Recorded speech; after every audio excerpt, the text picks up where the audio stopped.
हमें ये बताइए कि आपने जब ये शुरू किया, जब आप पहली बार मिनिस्टर बने, पहले तो आपने महाराष्ट्र में रेवोल्यूशन किया, रोड्स का, फ्लाईओवर्स का, उस समय शायद आपका कुछ नाम भी पड़ गया था ऐसा। क्या आपने कभी ये सोचा था कि इस स्केल तक इंडिया के अंदर रोड नेटवर्क बनेगा? सच बताए तो मैंने कभी नहीं सोचा था। और मैं रोड सेक्टर में आया हूँ, पर मुझे इंजीनियरिंग का भी बहुत ज़्यादा नहीं समझता। ये पब्लिक में मिस इम्प्रेशन है कि मैं बहुत एक्सपर्ट हूँ। मेरी कहानी ऐसी हुई कि 75 में जब इमरजेंसी लगी तो मैं हायर मैट्रिक में पढ़ रहा था। ऐसा मेरा करियर ठीक था और उस साल मैं पढ़ाई की तरफ ध्यान नहीं दिया और उसी में इमरजेंसी के खिलाफ लड़ाई में जब मैं उसमें चला गया तो मेरा परसेंटेज मुझे 52% मार्क मिला। मेरे घर में मेरी माँ, मेरे पिताजी, मेरी बहनें सब मेरे ऊपर नाराज हुई क्योंकि उनकी सबकी इच्छा थी कि मैं इंजीनियर बनूं, पर मुझे जो मार्क मिले वो 52% मिले और साइंस ग्रुप में 49.26% मिले, तो मैं इंजीनियरिंग के एडमिशन के लिए डिस्क्वालीफाई हो गया। मैं बेसिकली एग्रीकल्चर में काम करता हूँ और मुझे अभी 11 डीलिट्स डॉक्टरेट्स मिली है, उसमें से 6 एग्रीकल्चर साइंस के लिए है। और दुर्भाग्यवश रोड, टनल सबको याद आता है, पर मैं एक्चुअल जो काम करता हूँ अलग है। Handloom, handicrafts, organic farming, water conservation और ये सब में मैं ज़्यादातर काम करता हूँ। तो मैं एक ही मानता हूँ कि जो भी काम मिलेगा उसमें ओनरशिप चाहिए। आप मैनेजमेंट के, इसलिए मेरे अनुभव से आपको मैं बताता हूँ, ओनरशिप इज़ वेरी इंपॉर्टेंट। हमारे पॉलिटिकल लैंग्वेज में बोलते हैं ये उंगली से मलहम लगाने का काम कर रहा है, ये ऐसे लोग नहीं चाहिए। Ownership means responsibility. दूसरी बात है टीम वर्क चाहिए और तीसरी बात है ट्रांसपेरेंसी चाहिए। और एक बात जो मुझे सिखा के गई, तब धीरू भाई अंबानी थे और मुंबई पुणे हाईवे के इसमें उनका लोएस्ट टेंडर था, तो वो कॉस्ट ज़्यादा थी, 3600 करोड़ थी, आज के 50,000 करोड़ होगी, तो मैंने वो रिजेक्ट किया था। तो बाद में वो रोड मैंने हमारी कॉरपोरेशन एस्टैब्लिश करके कैपिटल मार्केट में पैसा खड़ा करके फिर मैंने वो काम पूरा किया। तो 2000 करोड़ ने आज के 20,000 करोड़ बच गए, उसमें 1600 करोड़ में हुआ था। तब ये काम करने के लिए जब मैंने शुरुआत की तो पूरी निगेटिविटी थी। तो मुझे सब लोग पूछते थे कि तुम क्या करोगे, तुम्हारे में क्या हैसियत है, क्या होगा, कभी राजनीतिक नेता थोड़े बन पाएंगे। तो एक क्रिटिसिज्म भी था। तो मैं एक पुणे में गया था, तो एक इंडियन एक्सप्रेस के एक पत्रकार ने मुझे पूछा कि तुम्हारे पास पैसे कितने हैं। मैंने कहा 5 करोड़ रुपए। रोड पूरा करने के लिए कितना लगता है? मैंने कहा 2000 करोड़। तो बोले कब पूरा करोगे? 2 साल में। तो उन्होंने मुझे पूछा कि तुम्हारे पास क्या है, तुमको क्या लगता है कि तुम नेता लोग कुछ भी बोलते रहे और लिखते रहे, ऐसी तुम्हारी अपेक्षा है क्या? बोला नहीं। तो क्या है तुम्हारे पास? वो नहीं गया अमिताभ बच्चन के पिक्चर में बोले मेरे पास माँ है। तो मैंने उसको जवाब दिया मेरे पास स्ट्रॉन्ग पॉलिटिकल विल है। और मैं उस समय यह कहता, उनको मैंने जवाब दिया कि if there is a will there is a way, and if there is no will there is only survey, discussion, seminar, committee, सब कमिटी एंड स्टडी ग्रुप। और मुझे सबसे ज़्यादा नफरत किसी के बारे में है कि जो फाइल पर निर्णय नहीं करता। और मैं अनेक अधिकारियों को सुना चुका हूँ, आप कितने लाजवाब व्यक्ति हो। बोले क्यों? मतलब पत्नी से भी ज़्यादा फाइल पे प्रेम करते हो, 3-3 महीने दबा के बैठे हो। अरे जो करना है करो, निर्णय करो। I like people who can get the things done, either yes कहो या नो कहो, पर ऐसे अटकते मत रहो। मैं आपको तो यही ये बात जो हुई, इसका अनुभव मुझे मिला और बाद में इसका फायदा हुआ है। मैं आपको दूसरी तरफ भी थोड़ी देर में ले जाता हूँ, लेकिन पहले मैं सड़क के ऊपर ही थोड़ा टाइम लगाना चाहता हूँ कि दो सवाल। एक, हम एक समय 1.2 किलोमीटर बनाते थे इंडिया के अंदर दिन में, फिर हम 12 किलोमीटर डेली पहुंचे, फिर हम 20 किलोमीटर डेली पहुंचे, हम 100 किलोमीटर डेली तक कब पहुंचेंगे? और आपने सड़क के स्पेसिफिकेशन भी चेंज करवाई हैं, इंप्रूव कराई हैं, both from sustainability point of view, from upkeep and maintenance point of view. तो उसके अंदर इस विद दिस चेंज सिनारियो, और जो आपको मालूम ही है जो हमारा सिस्टम है सेंटर और स्टेट का रिलेशनशिप का, in the current circumstances, when do you think we can reach 100 kilometers a day across the nation, and when do you think we will have better connectivity across different transport modes?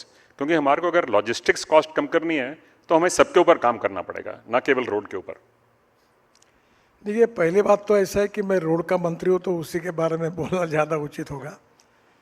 एक तो ये बात सही है कि मैं जब 14 में मंत्री बना तो हमारे पास 406 प्रोजेक्ट ऐसे थे 3,85,000 करोड़ के कि वो बंद पड़े हुए थे, और बैंकों में उन प्रोजेक्ट का 3 लाख करोड़ का एनपी हो गया था। तो मैं यहाँ हमारे ऑफिस के नीचे एक हॉल बनाया था और मैं कॉन्ट्रैक्टर, बैंकर्स, कंसल्टेंट, इंजीनियर सबको बुलाता था और निर्णय करता था। तो 40,000 करोड़ के प्रोजेक्ट हमने टर्मिनेट किए क्योंकि होने लायक नहीं थे, और बाकी प्रोजेक्ट में मैंने देखा कि क्या कारण है कि ये क्यों नहीं हो पा रहा है। तो 90% गलतियां सरकार की थी, पर सरकारी अधिकारियों की एक विशेषता रहती है कि when there is a dispute between 2 person, one can not be a जज, और आपकी ताकत नहीं है सरकार के खिलाफ किसी के बोलने की, तो वही जज बन जाते हैं और पूरे फाइल पर कॉन्ट्रैक्टर के गले में लटका देते थे।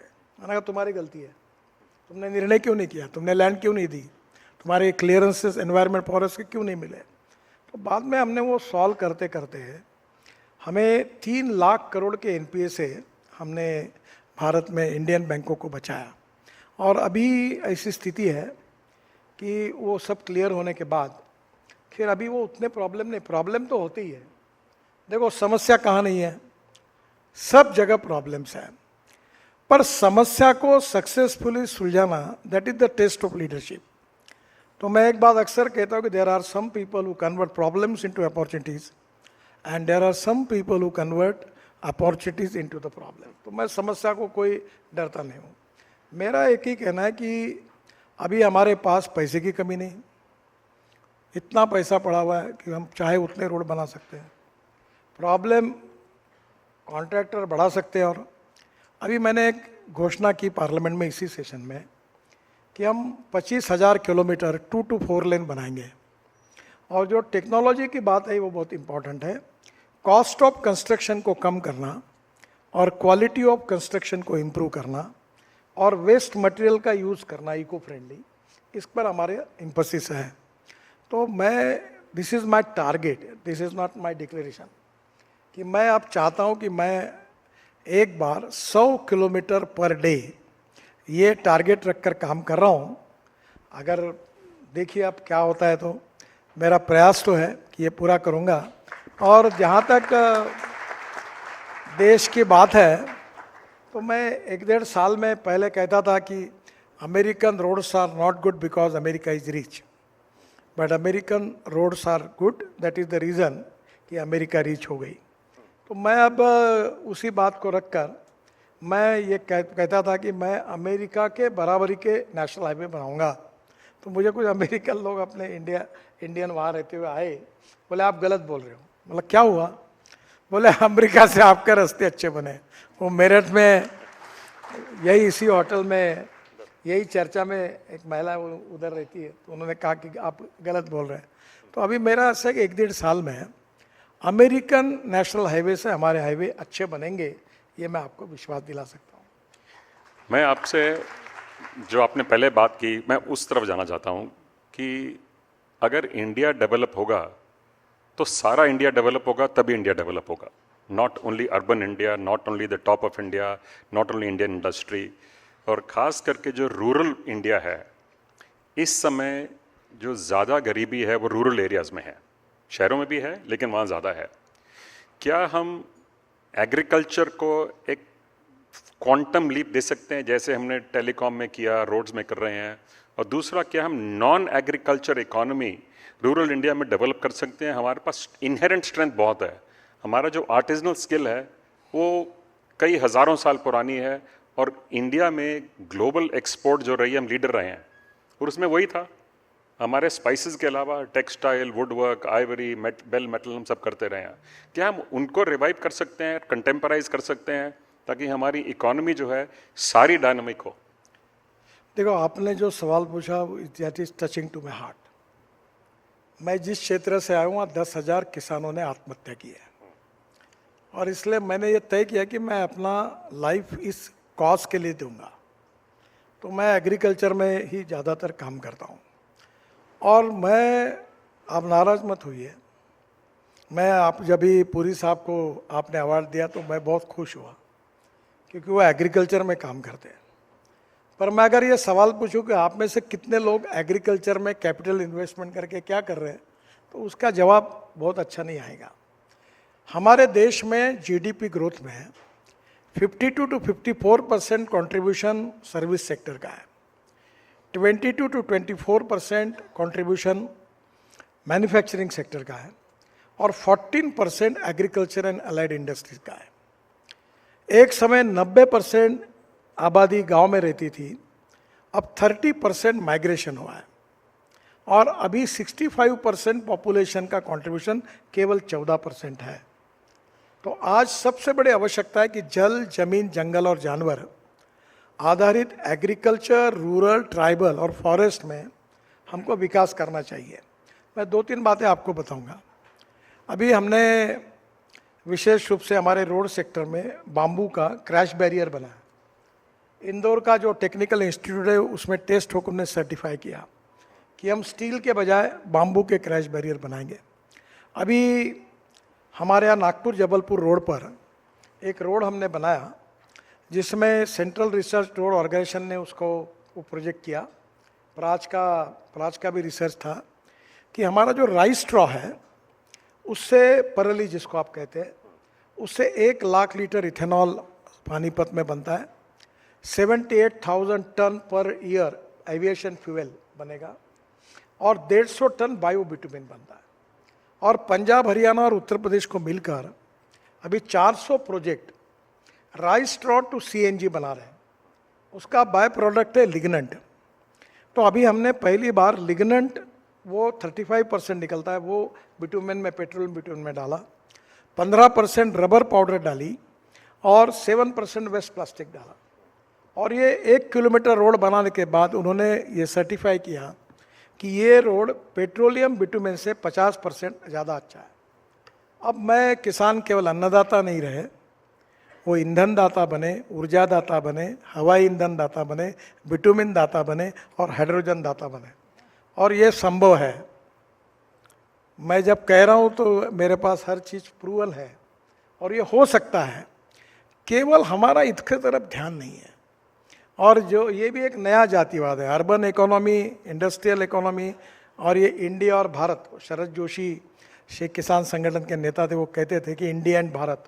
मैं उसमें नहीं जाना चाहता, पर हमने पिछले अनेक बात हमने एग्रीकल्चर, रूरल, ट्राइबल सेक्टर को थोड़ा सा ध्यान कम दिया है। अब हमें ज़रूरी है कि इसके ऊपर ध्यान देना चाहिए। जैसे आईटीसी अच्छा काम करती है, ऐसी और 100 कंपनियां अगर आएगी, और एग्रीकल्चर ग्रोथ अगर हमारा 22% होगा, तो ये स्थिति बदलेगी। एक छोटा सा उदाहरण देता हूँ। कॉर्न की कीमत 1.5 साल पहले 1200 रुपये क्विंटल थी, और उस समय यही दिल्ली में हमारे बड़े बड़े लोग फूड वर्सेस फ्यूल, ये बड़ा विवाद करते थे, बड़े बड़े लोग विरोध करते थे। मैं उसके पक्ष में था। आखिर हमने आग्रह से कहा, पीएम साहब ने मान्य किया, और कॉर्न से इथेनॉल बना। आज कॉर्न की कीमत 2600 रुपये क्विंटल हुई, यानी एमएसपी थी 1800 क्विंटल, मार्केट प्राइस थी 1200 क्विंटल, और आज 2600 क्विंटल हुई। इसका 2600 रुपये क्विंटल हुई। इसका कारण कॉर्न से इथेनॉल बनना शुरू हुआ। तो धीरे धीरे ब्रोकन राइस से, कॉर्न से, बायोमास से, बाम्बू से, परली से, ये जो 22 लाख करोड़ रुपए का फॉसिल फ्यूल का इंपोर्ट है। एक समय लोग मुझे हंसते थे मैं जब अल्टरनेटिव फ्यूल और बायोफ्यूल की बात करता था। आज मैं आपको बता दूं, इसमें से 10 लाख करोड़ अगर ये पंजाब, हरियाणा, हमारा कर्नाटक, आंध्र, यहाँ के किसानों के जेब में अगर ये पैसा जाएगा तो देश की इकोनॉमी बदलेगी, ग्रोथ बढ़ेगी। और एग्रीकल्चर ग्रोथ रेट जो है, जो कंट्रीब्यूशन है जीडीपी ग्रोथ में, वो अगर 22% हुआ तो कोई गांव से शहर की तरफ नहीं आएगा। और इसलिए टेक्नोलॉजी, इनोवेशन एंड रिसर्च, मैं अक्सर 2 बातें कहता हूँ और याद भी रखता हूँ और उसका पालन करने की कोशिश करता हूँ कि नॉलेज ये पावर है।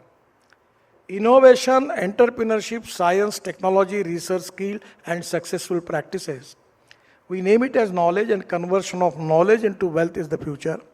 तो मेरा आपसे अनुरोध है कि जल, जमीन, जंगल और जानवर, इस पर आधारित best technology in the world, इसका अध्ययन करें। अभी मैं स्पेन में गया था, मैं आपसे अनुरोध करूंगा, मैं हमारे यहाँ नागपुर ऑरेंजेस होते हैं, तो हमारे यहाँ 1 एकड़ में 4 टन ऑरेंजेस होते हैं और स्पेन में 25 से 30 क्विंटल होते हैं। वैलेंसिया करके पार्ट है, वहाँ 4 दिन में था।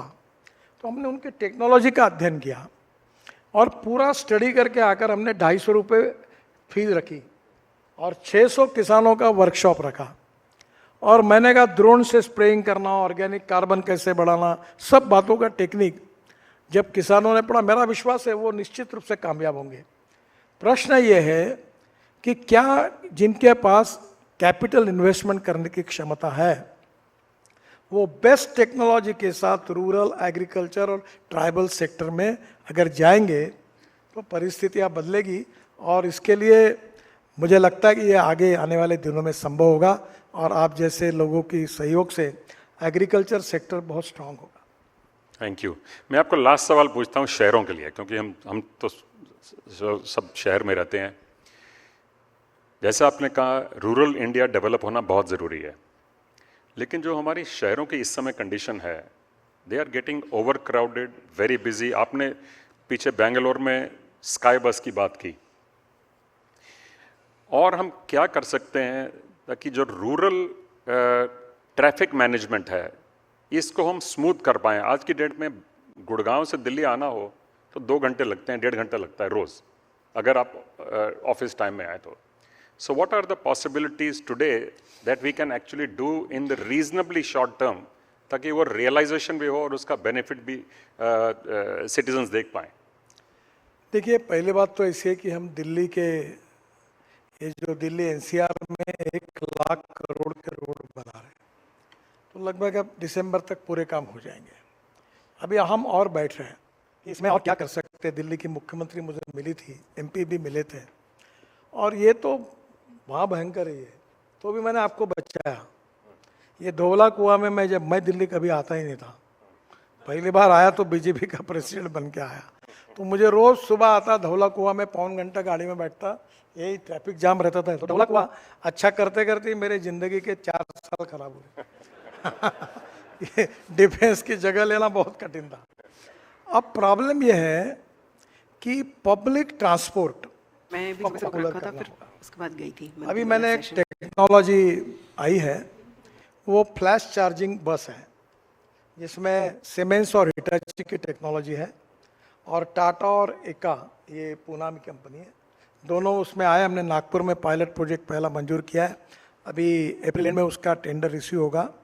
वो बस जो है वो एग्जीक्यूटिव चेयर है, सामने टीवी है, एयर होस्टेस जैसी बस होस्टेस है।